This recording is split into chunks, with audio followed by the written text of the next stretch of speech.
If you want to make your Word documents look more professional and easier to organize, one of the simplest things you can do is add page numbers. In this video, I'm going to show you how to insert page numbers in Microsoft Word step by step, quickly and easily. Whether you're working on an essay, a report, a business document, or any multi-page file, page numbers help your readers keep track of where they are. And the best part is, it only takes a few clicks. If this tutorial helps you, make sure to hit the like button and subscribe for more helpful Microsoft Word guides. Let's jump right in. First, open Microsoft Word and open the file you want to edit. If you already have your document ready, just click on it so it loads into Word. Once your document is open, look at the top of the screen and go to the Insert tab in the main menu. This is where Microsoft Word keeps tools for adding extra elements to your document, like pictures, tables, headers, footers, and page numbers.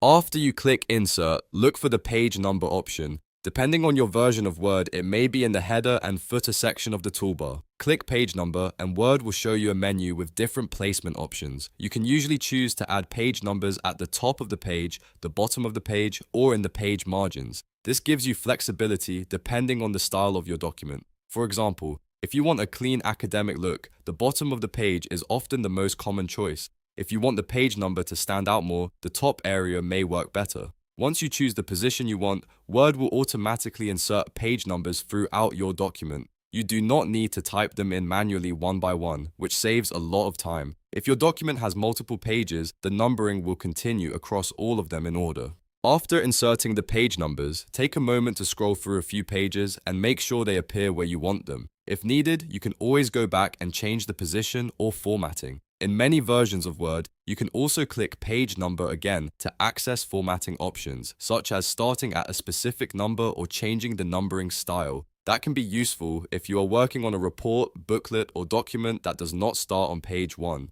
And that's really all there is to it. In just a few simple steps, you can insert page numbers in Microsoft Word and give your document a more polished, organized look. If this video helped you out, please give it a like, subscribe for more Word tips, and let me know in the comments what tutorial you want to see next. Thanks for watching, and I'll see you in the next one.